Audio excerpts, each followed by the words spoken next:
Oh my goodness.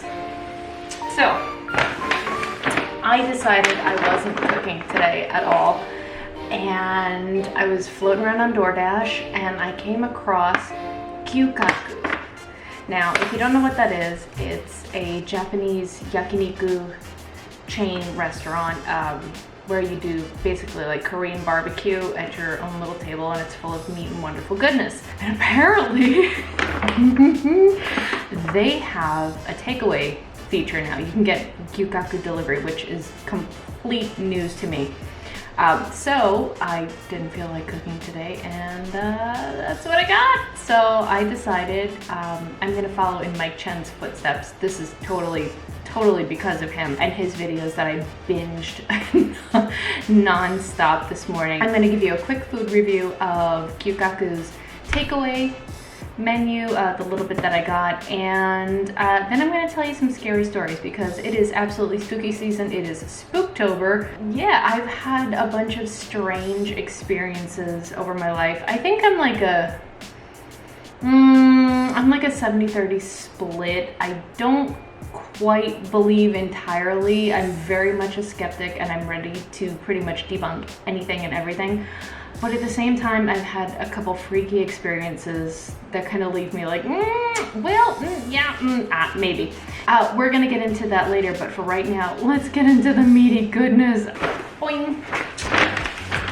Isn't that so nice? They even put my name on there. Yay!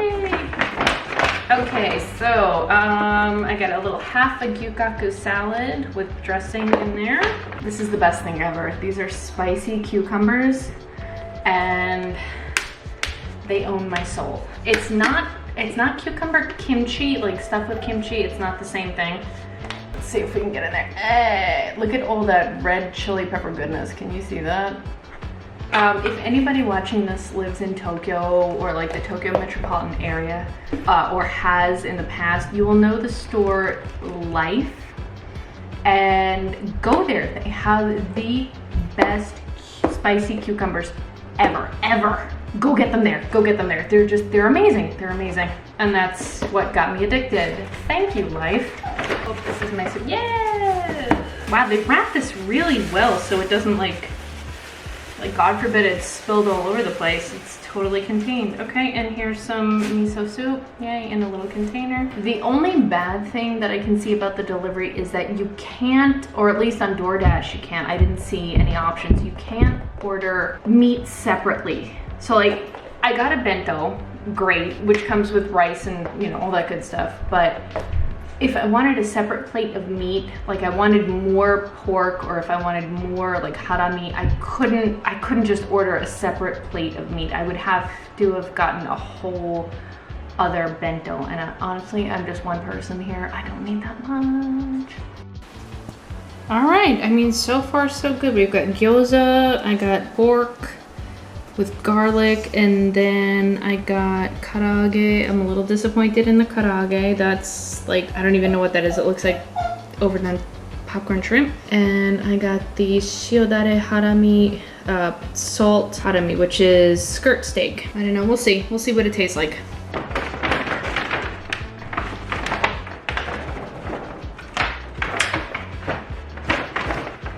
Hi, Seven, I know you smell beef. Okay, the one thing I'm a little surprised at is they didn't pack utensils. No chopsticks. No like waribashi, no like disposable chopsticks. I'll get my own.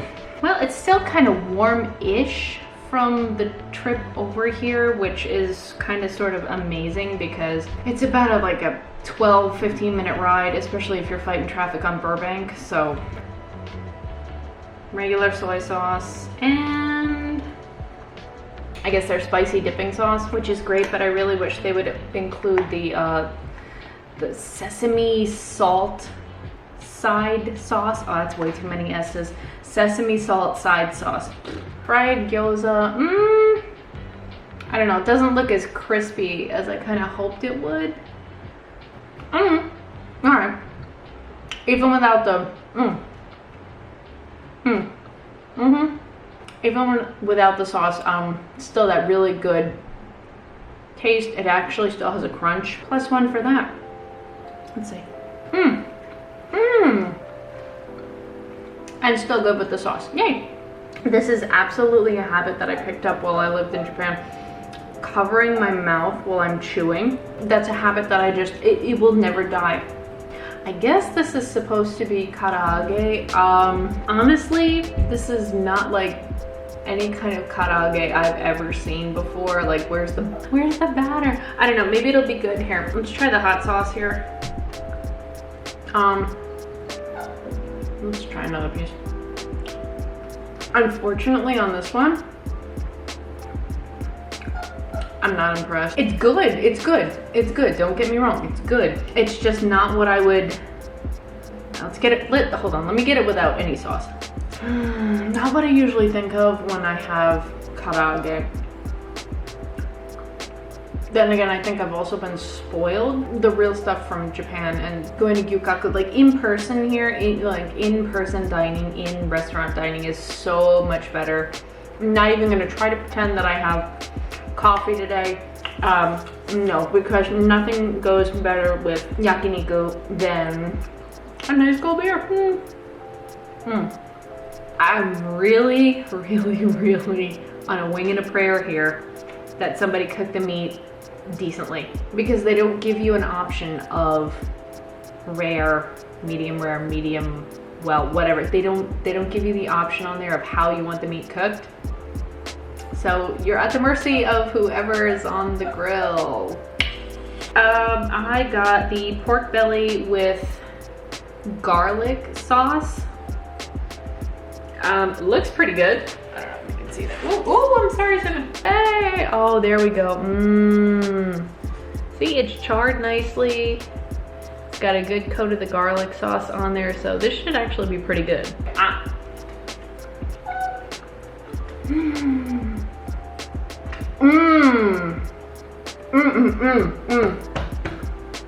Oh my God, that's so good.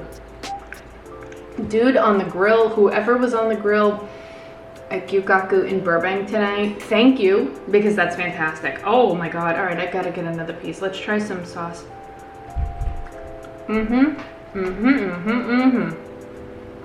Okay, one that is really, really good too. I'm gonna go make some of my own sesame salt sauce. Hold on, I'll be right back. Yes, and we're back. Okay, there's a Yakiniku joint over in Japan. Again, it's another chain place. It is dirt cheap. And for the life of me, I cannot remember the name of it. I can see it in my mind. I can tell you how to get there from the station, but I don't remember the name. At any rate, they have the most amazing sauce, side sauce for their meats. And it's literally just salt, like coarse salt, sesame sauce, sesame oil for the sauce. All right. Oh, there it is.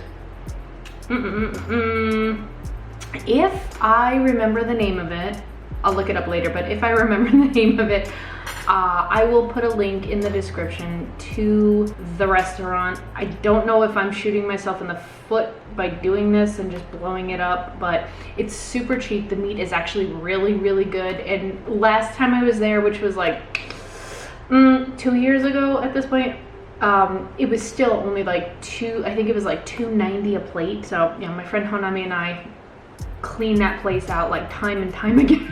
they get scared when we walk in the door. They're like, oh God, not the white girl again. It was good anyway. The pork was good anyway and so well done. But honestly, with the sesame oil and salt, oh, improvement 1000%. Yay. 3, 2, 1, wait. Now we're moving on to the most difficult part. Pray for me here. The beef. Okay.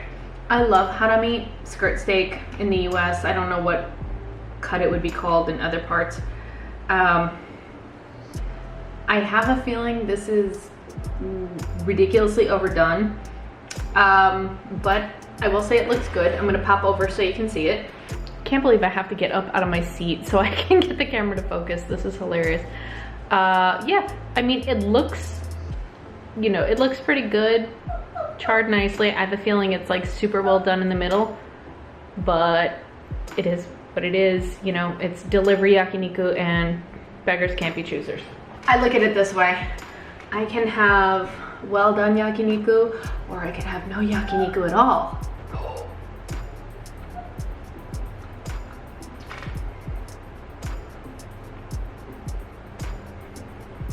In a moment of shock and awe,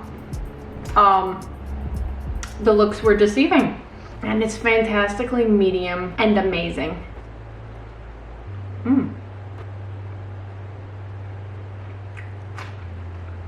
right, I'm gonna try some in the sesame oil and see how it is.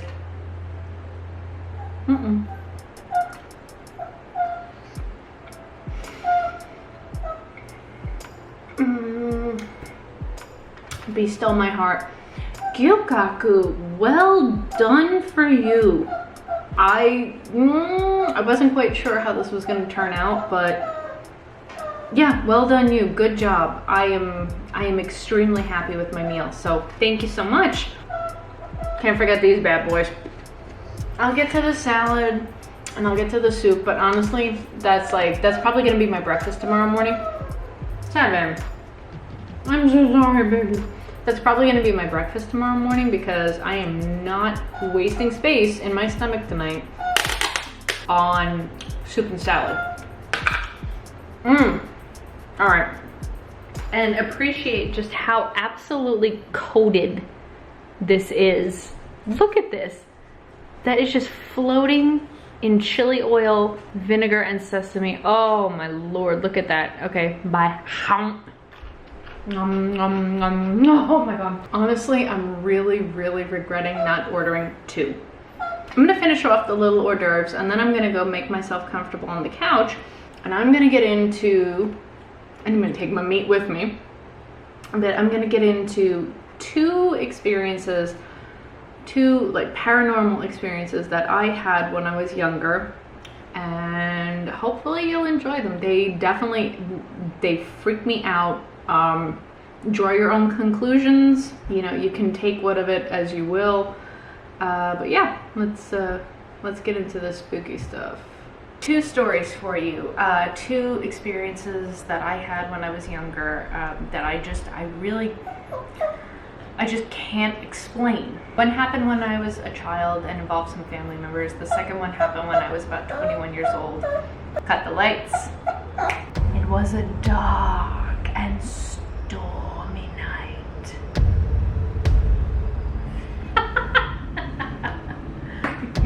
No, I'm just kidding. Okay.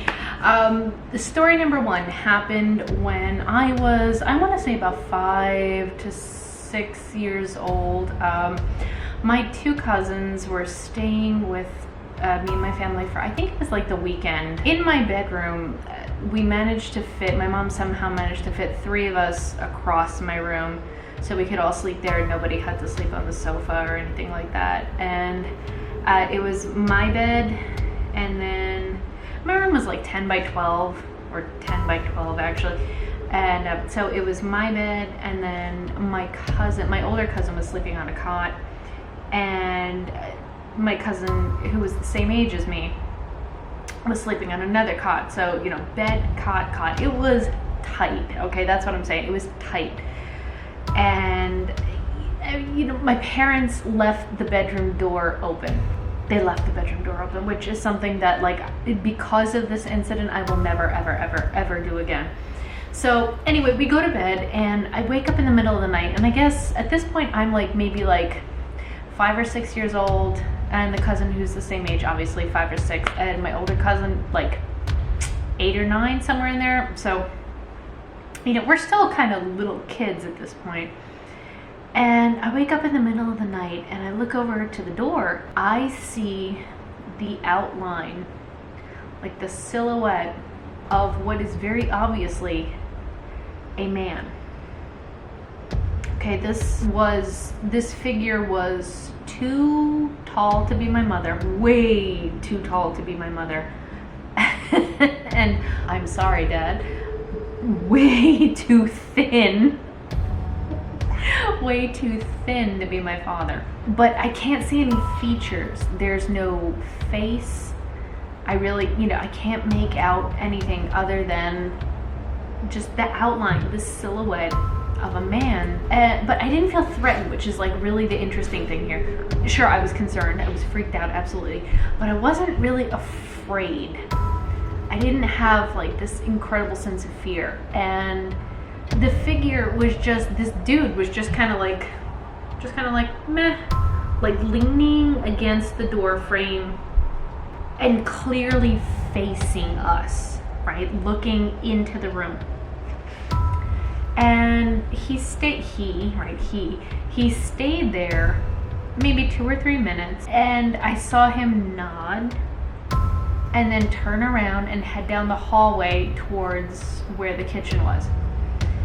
You know, and I'm like, hey, trying to wake my cousin up. And I think she woke up. She may or may not have seen it. I honestly don't remember. My other cousin, the same age cousin, was just completely just out cold, sawing logs, just asleep on the other cot on the other side of the room. And I remember trying to call out for my mom, but my voice wouldn't come out. I was like, Mom, Mom. You know, with like the blanket up to here, like, Mom, Mom.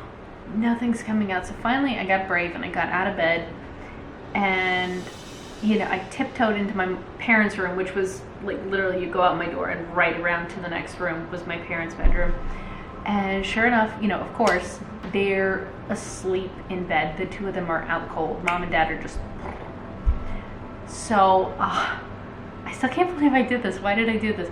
I tiptoed down the hallway to the kitchen, and there was nobody there. There was no one there. There was no one there. You know, if it had actually been somebody, like a physical human being, you could only get out 3 ways. You could go out the front door, the back door, or the den door. That was it. That was it. Those were the 3 ways out, and none of the doors were open, and that was it. That was it. The fact that I didn't feel threatened, though, and the presence almost felt familiar, I guess is the word I want to use, familiar, makes me wonder all these years later if that was my uncle.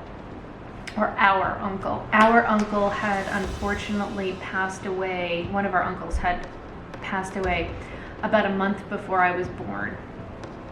So part of me has always wondered if that was just our uncle, you know, like checking in on the kids and making sure we were okay, you know, and seeing us sleeping, it was just like, all right, they're cool, they're fine, you know, and just went on his merry way. Okay, story number 2. Story number 2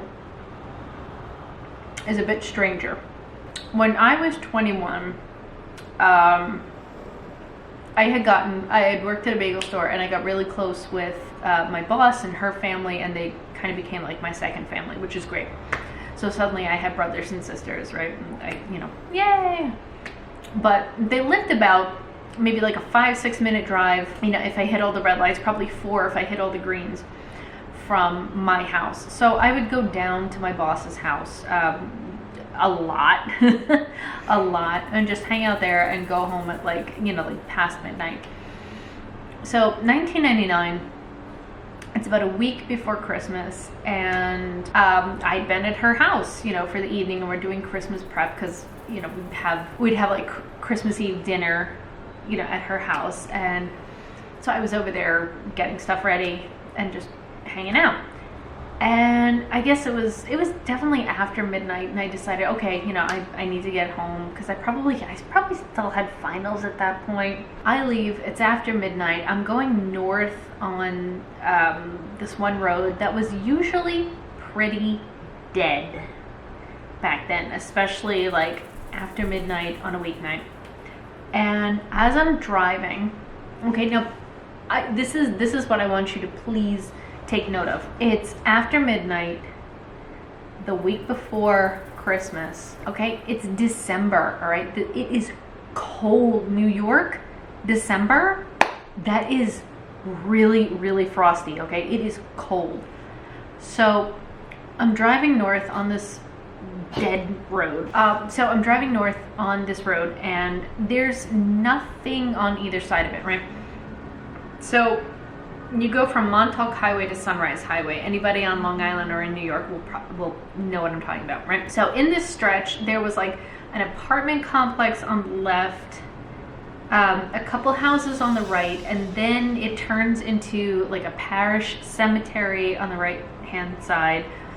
And now there's an ambulance corps, like a volunteer community ambulance corps building with the, you know, like ambulance bays and whatnot on the left hand side. That didn't used to be there. It was all trees. Okay, it was a church and trees, which is now the ambulance corps. So I'm driving and I see in my headlights someone walking on the right hand side of the road. And as I get closer, it's very apparent that this is a teenager. Okay, it looks like a teenager, female teenage, like a teenage girl, right? You know, like skinny legs, blue jeans, and I will never forget this, blue jeans, white sneakers, red hoodie, and that's it. Okay, and this is pretty much like before cell phones and everything. So I remember like approaching her and thinking it was really, really strange to see this, like, what is very obviously a teenage girl in nothing but a hoodie out past midnight in December in New York. Something about it just didn't sit right with me. And I was only like 21 at the time. Ooh, shoot. Palm trees. Okay, I was only 21 at the time, so I figured I probably wasn't much older than her. So I decided in a split second to bang a U-turn and see if she needed a ride somewhere, because this was just all sorts of not jiving with me. Like every red flag was waving, every alarm bell was going off. Like, this girl should not be out on the road by herself after midnight in New York wearing nothing but a hoodie. Now, like I said, the road is usually dead, right? The road's usually dead. So I look in my rear view mirror to make sure there's nobody behind me, right? So I look there and I look in my side view to make sure the coast is clear.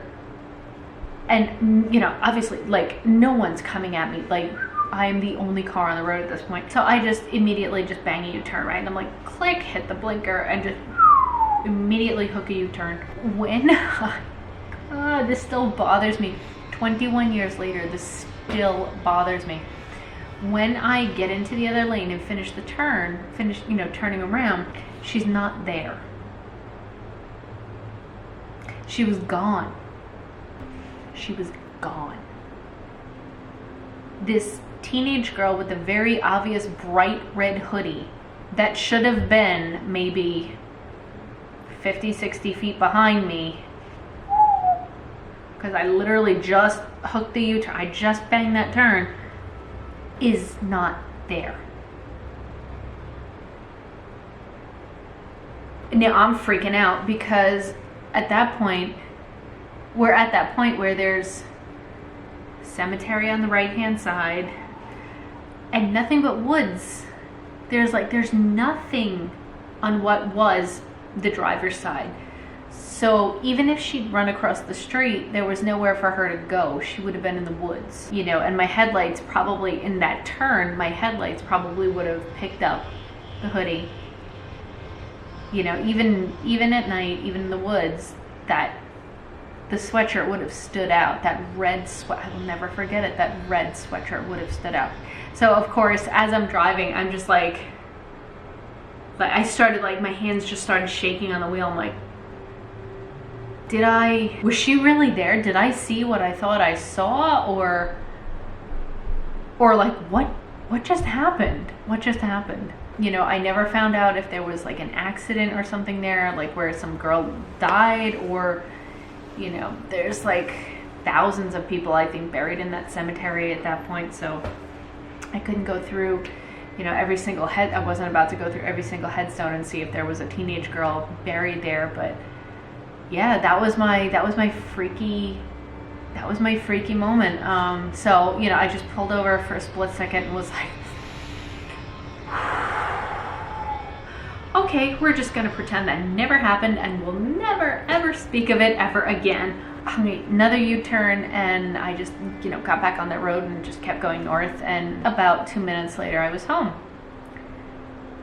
Parked the car in the driveway, went inside, got some water, shut my mouth, locked that away, and never really spoke of it again. I think maybe I've told like 2 or 3 people, because it sounds absolutely crazy.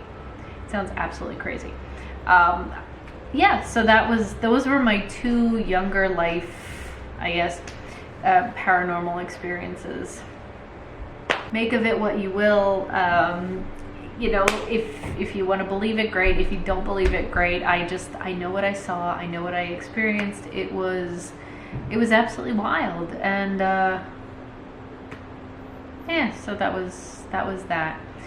I do have some more experiences. If anybody's interested in hearing about them, I'm happy to share. I guess now at this point in my life, I'm happy to share. But yeah, if you have any experiences, I am always up for the spooky, ooky, and kooky. So please leave it in the comments or like hit me up in the DMs. I'd love to share your experiences, just to know that I'm not the only one that this kind of nonsense has happened to. It's always good to know you're not alone, right? But yeah, thank you for joining me for a meal, and hopefully there's a Gyu Kaku by you, so you can get your hands on this yummy goodness.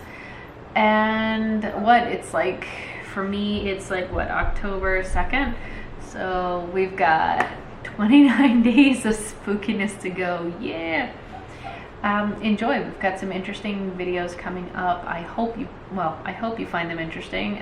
Taking a little bit of travel in 1, 2, 3 days. Yeehaw! 7 and I are hauling out, which would be tomorrow for you watching this now, but for me it's 3 days from now. We're hauling off to Nevada. I don't know if that gives you a hint as to what we're up to, but stay tuned. And I think I better go feed His Highness, because I think the beef smell has been torture. Anyway, thank you for joining me, and stay safe, stay spooky. Catch you next time. Bye.